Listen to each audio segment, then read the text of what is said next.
받은 거예요. 이제 자꾸 생각이 바뀌지 않으면, 이게 생각이 안에서 이 고정관념이 깨지지 않으면 저게 복인지 환지 구별이 안 갑니다. 이제 예수님이 십자가에 달린 건 복의 화요. 예수님이 입장으로 보면 육체의 입장으로는 화를 당한 거지만 그 안에 있는 하나님의 형상, 그리스도의 형상으로 보면 뭐예요? 복이지요. 지금 육체를 떠날 수 있는 길이 그거밖에 없었으니까. 만약에 늙어가지고 예수님이 89살에 돌아가셨다 봐. 자식 쭉 잘 낳고 앉아갖고 4대를 보고 요새같이 예루살렘에서 입관해가지고 지금 오늘날 무덤이 있으면 난리 나는 거지요. 그래서 우리가 생각을 할 때 저게 복이다, 화다, 개념이 어느 입장에서, 하나님의 입장에서 보느냐, 사람의 입장에서 보느냐에 따라서 이게 해석이 달라진 거예요. 그럼 성경은 하나님께서 쓰신 거예요? 사람이 쓴 거예요?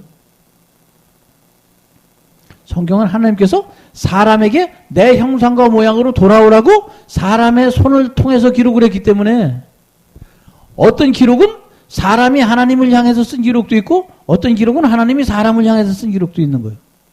그러니까 이게 헷갈리면 복을 받는다 그래가지고 내가 복의 개념을 하니까 아브라함이 양과 소와 떼가 힘이 많았더라. 아, 그렇지, 이게 복이다. 그럼 나도 밖에 나가서 뭐 해야 돼요? 새벽부터 복 받으려면 부지런히 일해야 되지요. 근데 그걸 잔뜩 쌓아놨어. 그 쌓다 보니까 내가 안식일 듣고 아무것도 없고 자기가 뭐 했는지도 몰라. 그리고 한참 살았는데 여기 누구같이 됐냐면 누구지? 나발같이 됐어. 나발같이 앉아가지고 다윗이 누군지도 모르고 그냥 복음만 받았어. 그럼 그게 복의 화예요. 그게 화잖아요. 이제 그러니까 성경에 복이라는 개념이 뭔지 화라는 개념이 모르면 화 받는 건 무조건 나쁘고 복 받는 건 무조건 좋아. 그러니까 하나님이 저걸 지금 구원해가지고 데리고 나와야 되는데, 거기서 해결해갖고 나와야 되는데, 그게 복인 줄 알고 붙잡고 있는 사람한테는 어떻게 해야 돼요? 할 수 없이 그 사람한테 화를 당하게 해야 되죠. 그 우리가 이 말씀을 듣고 심령이 가난한 자는 복이 있다. 그러니까 복이라는 개념을 자꾸만 무슨 뭐 돈, 명예, 지위, 권세 이런 걸로 따지면 골치 아픈 거. 복이 뭐야? 하나님의 형상과 모양이라고 딱 바꿔요. 복 그러면. 심령이 가난한 자는 무엇이 있다?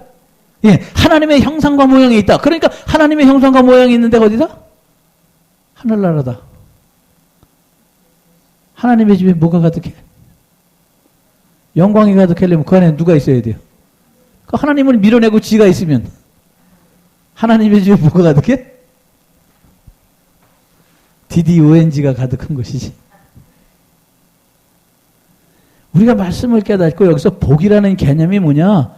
복, 그 개념을 하나님의 형상과 모양이라고 그래요. 그러면 하나님의 형상과 모양을 어떤 그릇에다 담아놨을 때 그걸 씨라고 그런다.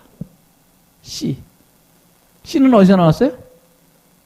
열매에서 나왔죠. 열매는 나무에 달렸을 때가 열매고, 그것이 땅바닥에 떨어져 심기울 때 씨라는 거예요. 그러니까 열매 이꼬로 씨 이꼬로 하나님 이꼬로 성전 이꼬로 천국 이꼬로 그의 나라. 제사를 드리려면 제사장. 그럼 결국은 그 모습을 보여준 게 바깥에서 예루살렘에서 밑으로 내려와서 성막이 없을 때, 아브라함이 처음에 찾아갔을 때 예루살렘이 없으니까 상수리 나무. 그럼 자꾸 하나님이 뭐예요?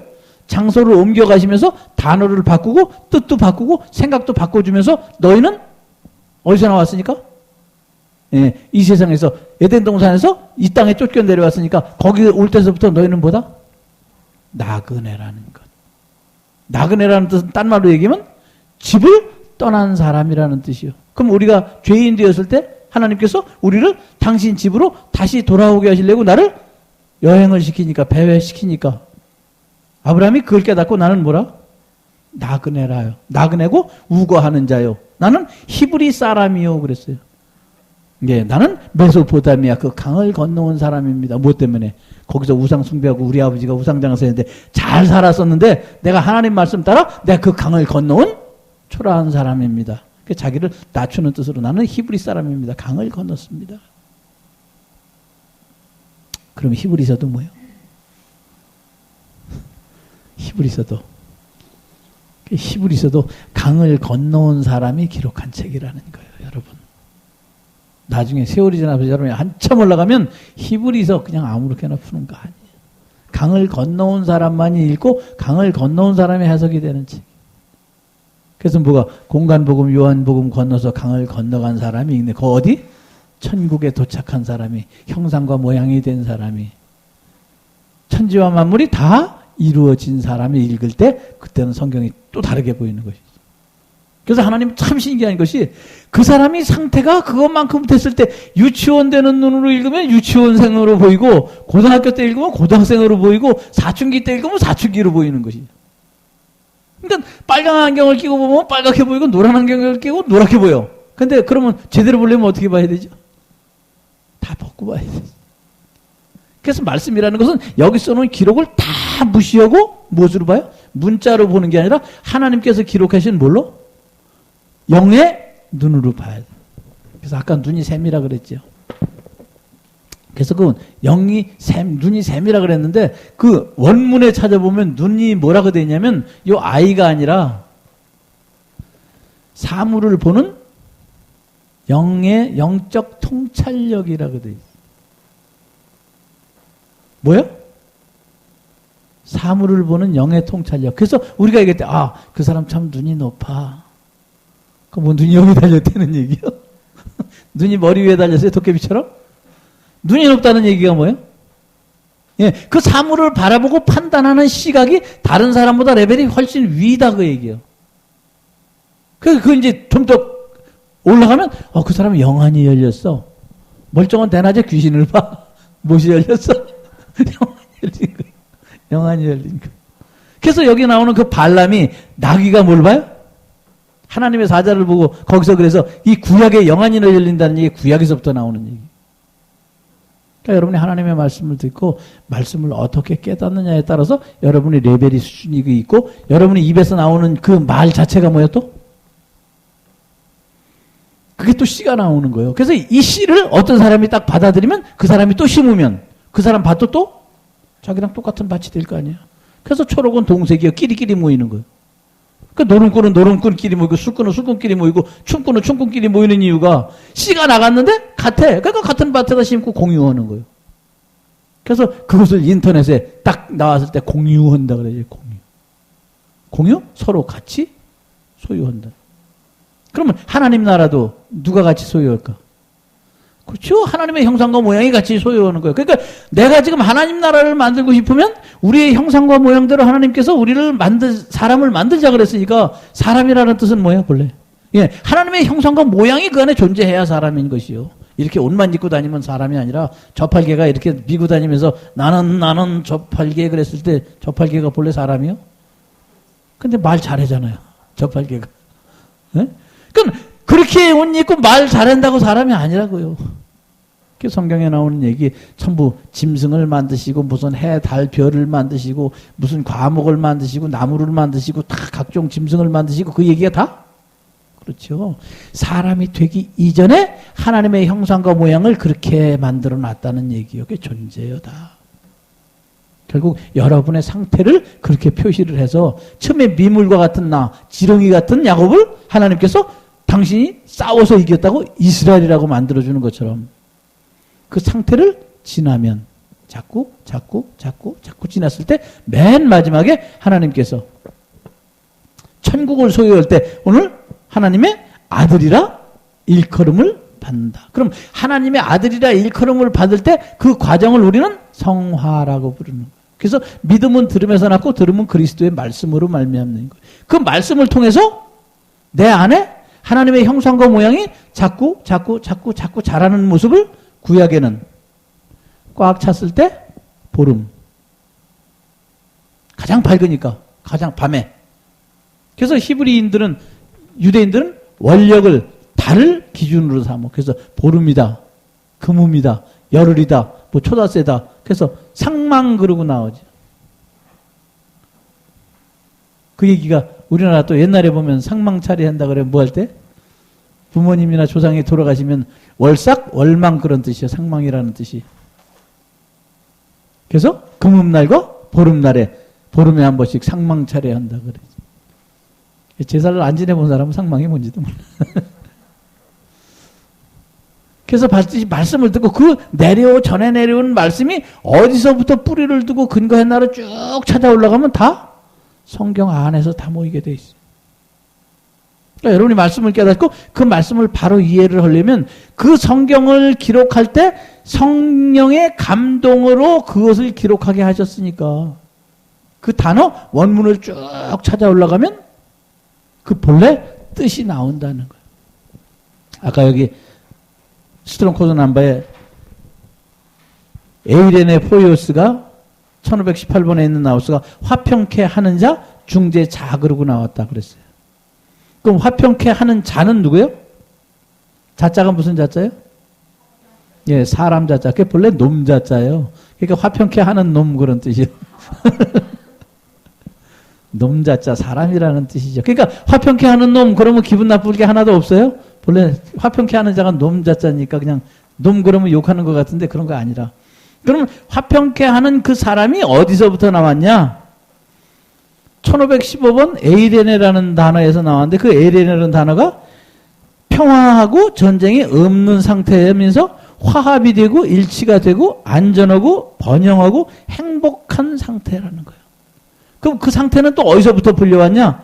1516번에 에이레니 코스. 거기에서 바로 평화를 가져오는 사람이 평화를 가져다가 평화를 이 근심 걱정하고 스트레스 받고 열받는 싸움질하는 사람에게 갖다 그것을 줬더니 그 사람이 받아들여서 다른 말로 얘기하면 마음에 심어서 그 밭에 싹이 나고 열매를 맺어서 얻은 결론이 1515번 에이레네라는 것이지요. 그렇다면 여러분이 평화가 된 자가 평화를 전해야겠어요? 평화를 아직 얻지 못한 자가 평화를 전해야겠어요? 예, 평화를 얻은 자가 평화를 전해야 되는데 평화를 아직 얻지 못했는데 맨 꼭대기 평화를 얻은 자가 있다면 물이 흘러내려오는 것과 똑같은 원리요. 얻고 난 다음에 전하려면 중간에 아무것도 안 되잖아요. 중간이 어떻게 지나는지 모르니까. 그래서 이 문법 형태 중간태라는 게 있어요. 중간태.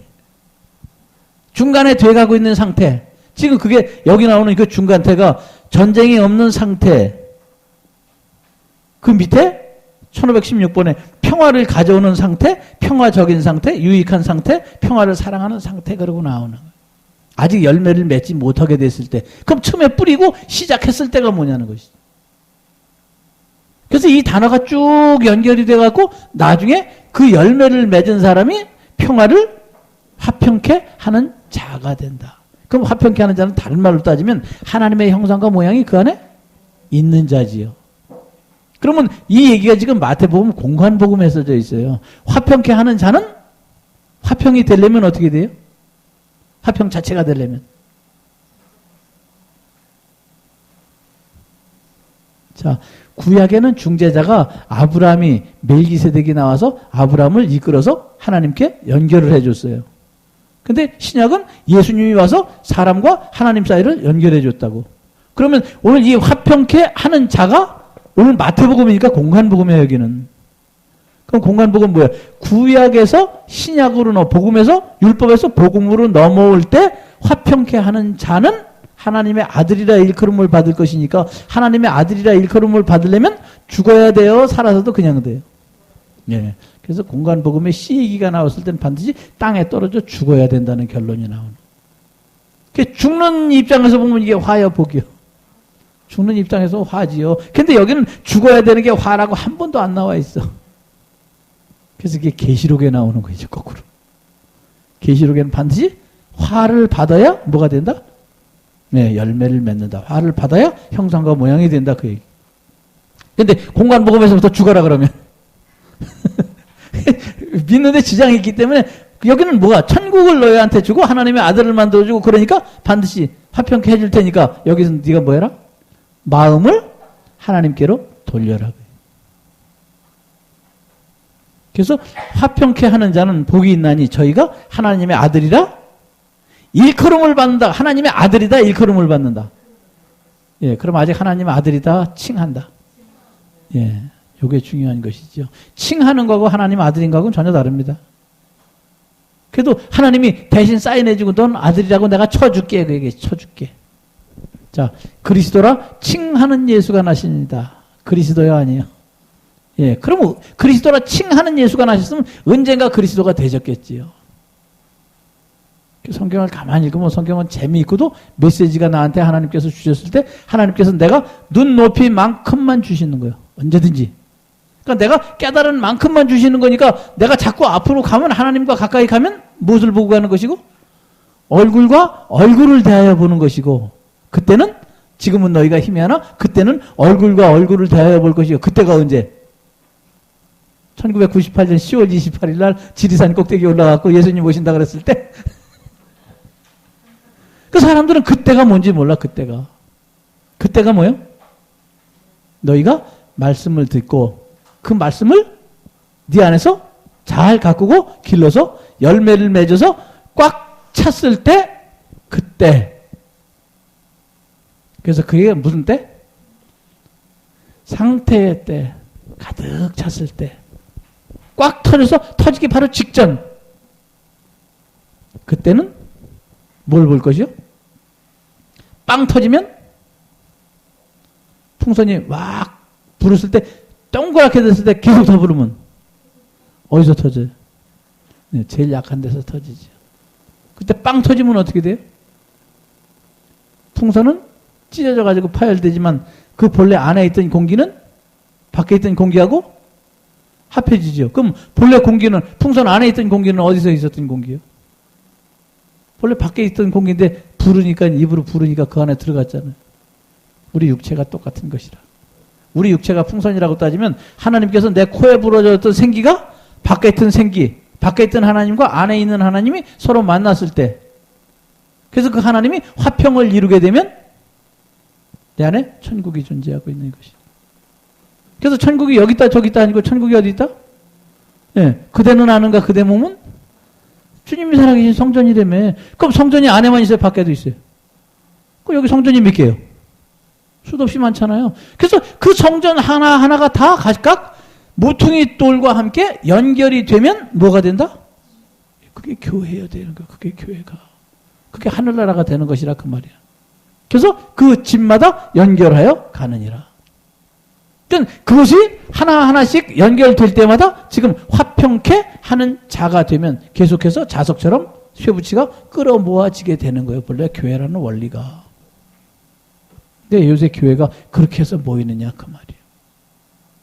그러니까 그게 아니면 생각을 해봐야 되죠. 여기 틀림없이 성경에 다 써놨는데 하나님이 우리를 사랑해서 누구든지 그 수준만큼 깨닫고 그 수준만큼만 가는 거예요. 그래서 유치원 졸업하면 어디 가고 초등학교 졸업하고 중고등학교 대학교 졸업하면 드디어 사회인이 되는 그 모든 과정이 다 이 성경 안에서 기초를 해서 나온다 그 말이에요. 그래서 화평케 하는 자는 복이 있나니 그랬으니까 화평케 하는 자는 하나님의 형상과 모양이 있나니 그렇게 되는 자는 하나님의 아들이라고 이 세상에서 일컬어 줄 것이요. 공간복음에서 일컬어 줄 것이요. 그러면 공간복음에서는 일컬어 주는데 요한복음으로 가면 요한복음은 내세요. 여기서 공간복음에서 요한복음은 내세요. 내세라는 얘기는 뭐예요? 예, 죽어서 한 단계 넘어가는 세상이라 그 얘기죠. 그래서 요한복음에 가면 아들이라 칭하는 게 아니라 그냥 아들이 되는 거예요. 아들이 되는 건 뭐예요? 상속을 받았다는 얘기를 하는 것이고 유업을 이을 자가 어릴 적에는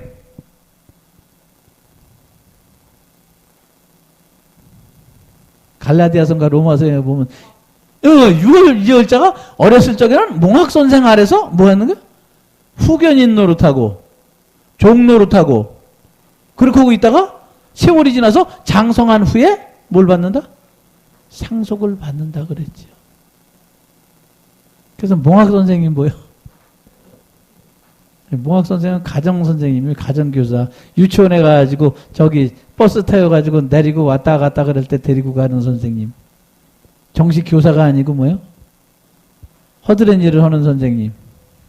몽학선생님도 마찬가지고.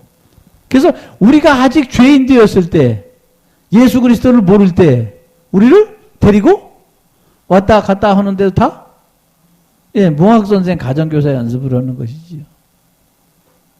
그러면 율법이 뭐라 그랬어요? 율법 이꼬르 몽학선생, 율법 이꼬르 가정교사야. 그 율법을 딴 말을 여자라고도 그래요.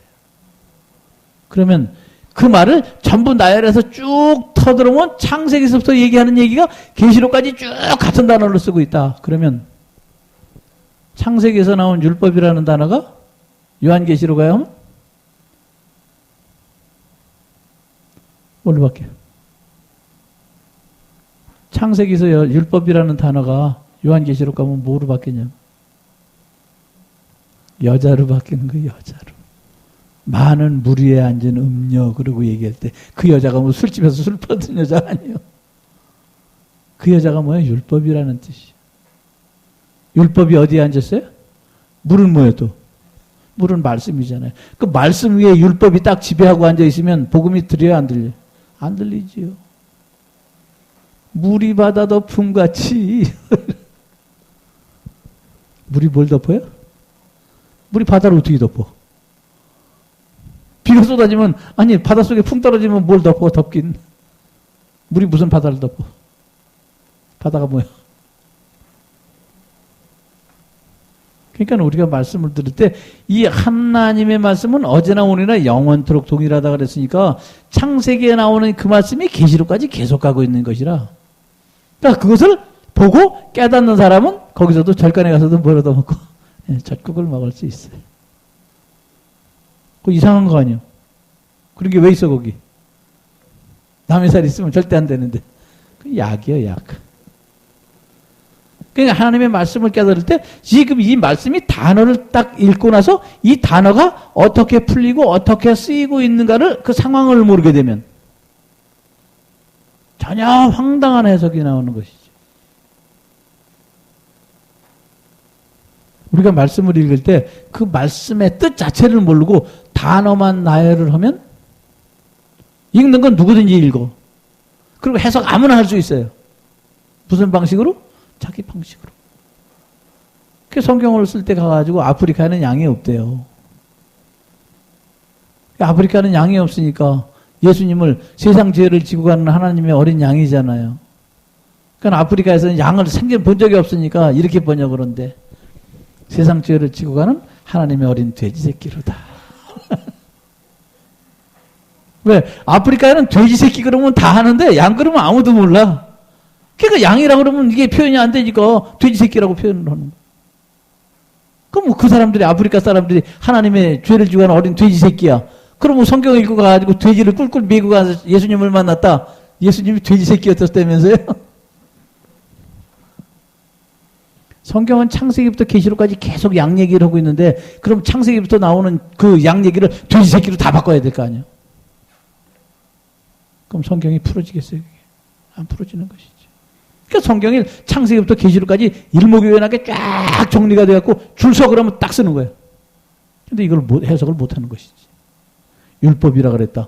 여자라 그랬다. 청직이라 그랬다. 후견인이라 그랬다가 무슨 몽학선생이라 그랬다. 가정교사라 그랬다가 미리라 그랬다가 뭐 씨라 그랬다가 열매라 그랬다가 무슨 가라지라 그랬다. 바리새인이라 그랬다. 뭐 이러니까. 단어가 다 틀린데 그게 어떻게 똑같으냐는 것이지요. 근데 그 단어를 원문을 창세부터 계시록까지 쓴 단어 하나를 끄잡고 쭉 내려가면 똑같은 단어를 계속 쓰고 있는 거예요. 어떤 때는 미리라 그랬다. 어떤 때는 몽학선생이라 그랬다. 어떤 때는 율법이라 그랬다. 자꾸 바꿨어. 그럼 도대체 이걸 누가 바꾸나? 성경을 기록한 사람이 창세부터 계시록까지 한 번에 썼으면 한 사람한테 썼으면 다 자기가 알아서 썼겠지. 아, 이건 미리라고 그러는 거야. 율법이라고 그러니까 그럼 미리 율법이라고도 쓰는구나. 그 옆에다 가로쳐놓고 이건 율법이라고도 그런다. 이렇게 써놨을 거 아니야. 근데 성경에 기록한 사람이 다 틀려. 몇천 년 동안 기록해놨으니까. 그러니까 이 사람이 기록할 때는 미리라고 썼는데 이 사람이 기록할 때는 여자라고 썼어. 알게 뭐야. 성령님이 기록하라고 그랬는데 기록했으니까. 그 세월이 지난 다음에 누구만 알아? 성령이 가르쳐주는 사람만 아는 거예요. 계속해서. 그러니까 성경에 오늘날 3,800년이 지난데도 아직도 여기서 뭐가 나오는 거예요. 아직도. 만약에 소뼈를 갖다가 사골뼈를 갖다가 3,000년 동안 울고 먹어봐 뭐가 나올까? 아무것도 안 나오죠. 근데 이건 지금 완전 울고 먹고 3,000년 넘게 울고 먹었는데 아직도 나온다, 계속해서. 생전 처음 보는 게 아직도 나와. 그래서 하나님의 말씀인 거예요, 이게. 여러분이 이 말씀을 바로 깨닫고 원문 하나를 깨달아야, 나중에 그래서 여러분이 자녀를 낳고 이제 아이를 갖다가 학교를 보내걸랑 그때 신학박사 만들어도 상관 하나도 없어. 신학교 갖고 이 원문 하나만 가지고 창세부터 쫙 풀어낼 수 있어, 계속. 그럼 나중에 세상 사람들이 뒤집어지는 거예요, 이제. 그때는 하늘이 종이축처럼 말리고 땅이 떠나가고 소리를 지르고 뭐 뜨거운 체질에 풀리고 그런 계시록에 있는 말씀이 이게 다 지금 핵전쟁 나서 이 땅바닥에 날아간다는 소리가 아니야.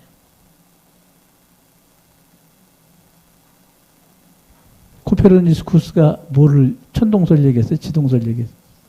예, 코페르니쿠스가 지동설 얘기했을 때가 갖고 로마 교황이 목매달아 죽여. 하늘이 돌지 무슨 땅이 돌아. 근데 나중에 교황이 이제 인정을 안 할 수가 없잖아요. 땅이 도는 거지 하늘 도는 거 아니니까. 그래가지고 교황은 한 번 얘기하면 하나님 말씀하고 똑같아. 못 바꿔. 근데 어떻게 땅이 돈다고 얘기를 어떻게 하냐 그 말이야. 그러니까 거기 있던 참모 하나가 탁 해가지고 뭘 그렇게 힘들고 어려우십니까? 예. 아니 어저께까지는 하늘이 돌았는데 오늘부터는 땅이 돈다 그러면 되지 않습니까? 그래서 교황이 아침에 그렇게 발표를 했어. 어저께까지는 하늘이 돌고 오늘부터는 땅이 돈다. 그건 영원전부터 그렇게 돌고 있었던 거예요. 이렇게. 말이 그런 것이지. 그 말이 뭐냐는 거 말이에요. 하나님의 말씀은 그 입에서 나오는 말씀은 내리는 비고 태초의 말씀이 계시니라 이 말씀이 하나님과 함께 계시니 이 말씀이 있고로 하나님이시니라. 그럼 말씀이라는 것 자체는 하나님이라는 뜻이에요.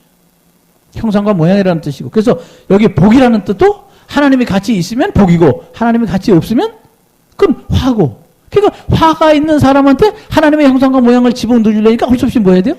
화를 당하게 해야 하나님이 들어가지. 그러면 하나님이 없는 입장에서 보면 화를 당하는 게 좋은 거예요, 나쁜 거예요? 좋은 거죠. 근데 우리가 화당한다. 그러면 보험료 타먹게? 나 죽어야 되게? 이 생각을 하는 거 화당하면 나쁜 거라는 생각을 얼른 하게 되는 것이죠. 그게 본래 화를 당한다는 얘기는 본래는 좋은 거예요. 내가 사업에다 망했다. 그 화를 당한 거잖아요. 그 화를 당했기 때문에 내가 뭘 할 수 있어요? 하나님께서 기회를 줬을 때 내가 다시 일어날 수 있는 기회가 또 생기는 건데 그 기회를 줬을 때 내가 뭘 해야 돼 그 대신? 내가 그 대신 회개하고 하나님의 형상과 모양 안에서 다시 시작을 해야 된다는 조건이 있어야 되지. 전에 망했으니까 이번에는 그 망한 놈을 내가 뒤통수를 쳐가지고 반드시 그 놈을 망하게 해줘야지. 이러고 또 다시 성공을 하고 시작을 한다면 또 망하는 거예요. 그러니까 하나님이 기회를 줬을 때, 병 들었을 때, 사업이 망했을 때, 뭔가 문제가 생겼을 때